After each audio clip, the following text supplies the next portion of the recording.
नमस्कार, जय मां भारती। दोस्तों, हजारों साल पहले के मगध की बात है।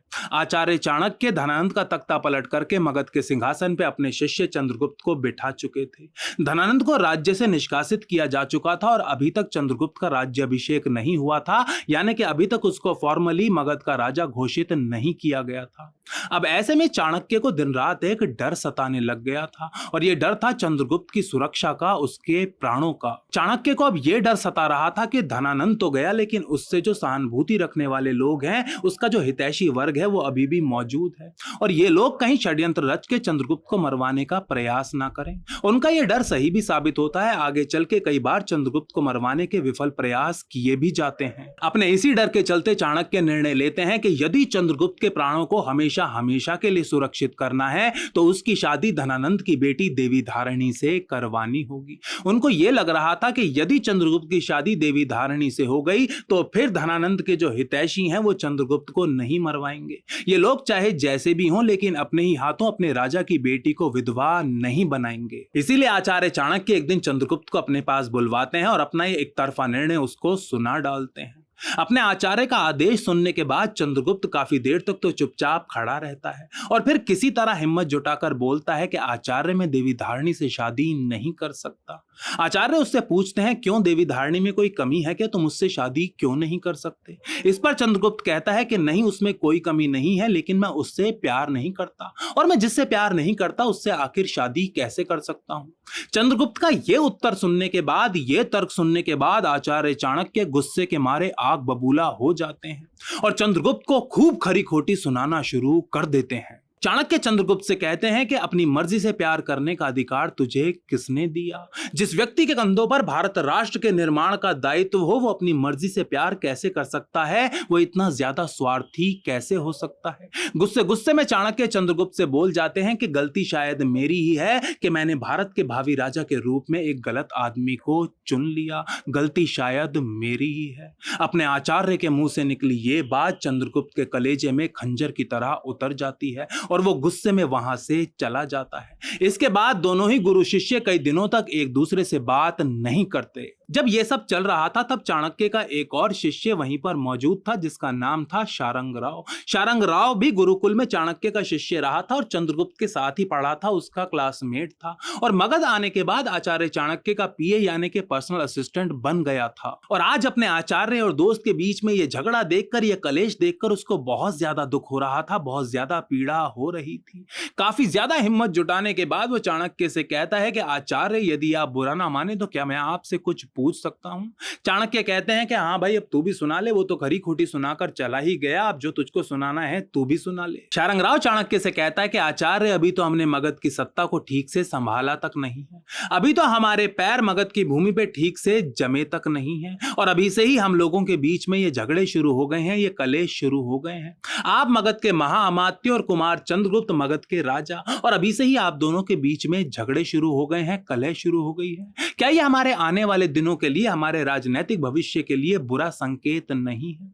इस पर चाणक्य कहते हैं, नहीं शारंग राव, ये कोई बुरा संकेत नहीं है। चाणक्य शारंग राव को समझाते हुए कहते हैं कि एक राजनीतिक नेतृत्व की कुशलता इस बात में नहीं है कि वो झगड़ों को, कलेशों को होने से रोक दे, बल्कि उसकी कुशलता इस बात में है कि वो इनकी खबरों को बाहर न जाने दे, इनकी खबरों को समय रहते ही दबा डाले। चाणक्य कहते हैं कि इससे पहले आपके झगड़ों की खबर पूरी दुनिया को पता चले, आपके दुश्मनों को पता चले, आप अपने झगड़ों को सुलझा लेते हैं, चार दीवारों के अंदर ही अपने मतभेदों को चुपचाप रिजॉल्व कर लेते हैं, तभी आप एक अच्छे लीडर कहला सकते हैं। दोस्तों, आप भी सोच रहे होंगे कि मैं इतने प्राचीन इतिहास का कच्चा चिट्ठा आपके सामने खोलकर क्यों बैठ गया हूं। वो इसलिए कि दोस्तों, समय तो बदला है, लेकिन दुर्भाग्यवश हमारी राजनीति का स्वभाव नहीं बदला है। हजारों साल पहले भी हमारी राजनीति में व्यक्तिगत महत्वाकांक्षा ही सर्वोपरि थी, जिसका परिणाम यह हुआ कि मुट्ठी भर आक्रांता बाहर से आए, हमें लूटा, शतकों शतक हमारे ऊपर राज किया और चले गए। और आज हजारों साल बाद भी कुछ नहीं बदला है। आज भी हमारी राजनीति में व्यक्तिगत महत्वाकांक्षा ही सर्वोपरि है और इसका उदाहरण आपको देखने को मिल रहा है राजस्थान कांग्रेस में।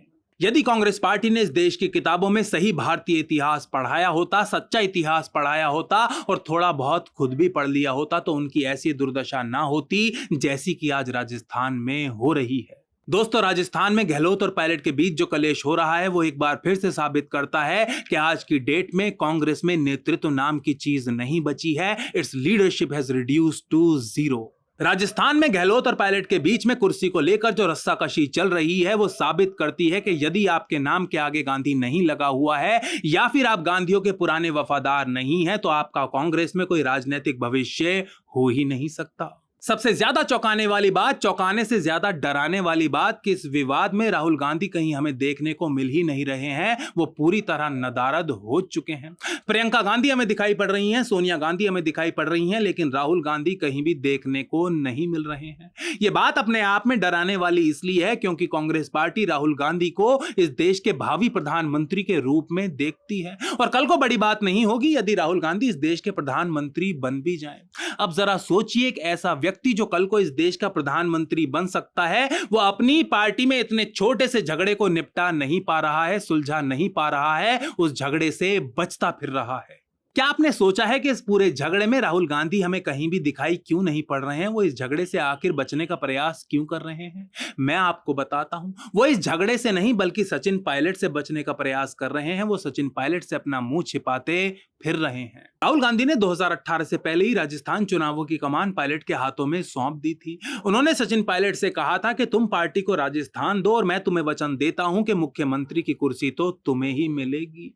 राहुल गांधी के इस वचन के बाद सचिन पायलट जी जान के साथ राजस्थान के चुनावी मैदान में कूद गए। उन्होंने जी जान से मेहनत की, ग्रास रूट लेवल पर जाकर काम किया, अमित शाह को उन्हीं के खेल में मात दी, राजस्थान में कांग्रेस पार्टी को चुनाव जिताया। लेकिन बात जब मुख्यमंत्री चुनने की आई तो राहुल गांधी अपना वचन पूरा नहीं कर पाए, सचिन पायलट को राजस्थान का मुख्यमंत्री नहीं बनवा पाए। इसमें राहुल गांधी की कोई गलती नहीं थी, गलती थी तो सिर्फ और सिर्फ सचिन पायलट की। उनकी गलती यह थी कि उन्होंने कांग्रेस पार्टी में राहुल गांधी के वजन को ओवर एस्टिमेट कर लिया था। उनका वजन असल में जितना है उससे कहीं ज्यादा अनुमान लगा लिया था। वो ये मानकर चल रहे थे कि कांग्रेस पार्टी में राहुल गांधी की उतनी ही चलती है जितना कि दिखाया जाता है, जितना कि लोगों को बताया जाता है कि उनकी पार्टी में चलती है। लेकिन वास्तविकता ये नहीं थी और ये साबित हुआ जब अशोक गहलोत राजस्थान के मुख्यमंत्री बने। पायलट को शायद ये नहीं पता था कि कांग्रेस पार्टी में आज भी सिर्फ और सिर्फ एक ही व्यक्ति की चलती है और वो राहुल गांधी नहीं है बल्कि वो है उनकी माताजी श्रीमती सोनिया गांधी। और सोनिया गांधी आज भी अपने पुराने वफादारों को, अपने उन सहयोगियों को जो उनके साथ राजीव गांधी के समय से हैं, केवल उन्हीं लोगों की सुनने में और उन्हीं लोगों को पुरस्कार देने में विश्वास रखती हैं। और दोस्तों, राहुल गांधी द्वारा पायलट को दिए गए इस वचन का ये हाल तो तब था जब 2018 में राहुल गांधी बार बार ये सार्वजनिक बयान दे चुके थे कि अब कांग्रेस पार्टी में युवा टैलेंट को, जो कांग्रेस पार्टी के युवा नेता हैं, युवा वर्ग हैं, उनको प्रमोट किया जाएगा, उन लोगों को महत्वपूर्ण पोजीशंस दी जाएंगी। पायलट को दिया गया वादा तो पूरा किया ही नहीं गया, लेकिन उप मुख्यमंत्री के तौर पर भी उनको हाशिए पर ही रखा गया। अशोक गहलोत अपनी सरकार में जितने भी बड़े और महत्वपूर्ण निर्णय लेते थे उनमें से एक भी निर्णय में, हाँ दोस्तों, एक भी निर्णय में सचिन पायलट को, जो कि राजस्थान के उप मुख्यमंत्री थे, अशोक गहलोत के नंबर 2 थे, उनको एक भी निर्णय में शामिल नहीं किया गया। दोस्तों, आप ही बताइए कि आप पायलट की जगह होते तो आखिर क्या करते? अब संजुक्ता बासु जैसे लोग सचिन पायलट के ऊपर राहुल गांधी को ब्लैकमेल करने का आरोप लगा रहे हैं। उन राहुल गांधी को जो सीन से पूरी तरह गायब है, नदारद है। अरे संजुक्ता बासु जी, जो आदमी दिखाई ही नहीं पड़ रहा, जो सीन से गायब है, उसको ब्लैकमेल कैसे किया जा सकता है? ब्लैकमेल तो वो था जो राहुल गांधी के पिताजी राजीव गांधी जी ने चंद्रशेखर जी के साथ किया था, वो ब्लैकमेल था। दोस्तों, जाते जाते बस इतना कहना चाहूंगा कि राजस्थान उन चंद एक राज्यों में से एक था जहां किसी तरह ले देकर आज भी कांग्रेस पार्टी की सरकार बची हुई थी। और अब इस राज्य में पार्टी के अंदर इस प्रकार का कलेश होना इस बात का साफ साफ संकेत है कि कांग्रेस पार्टी के राजनीतिक निधन का समय बहुत ही तेजी से निकट आ रहा है। अगर आपको आज का ये वीडियो पसंद आया है तो इसको लाइक कीजिए, शेयर कीजिए, चैनल को सब्सक्राइब कीजिए और बेल आइकन जरूर दबाइएगा। जल्दी मिलेंगे एक और वीडियो के साथ। जय मां भारती, जय हिंद।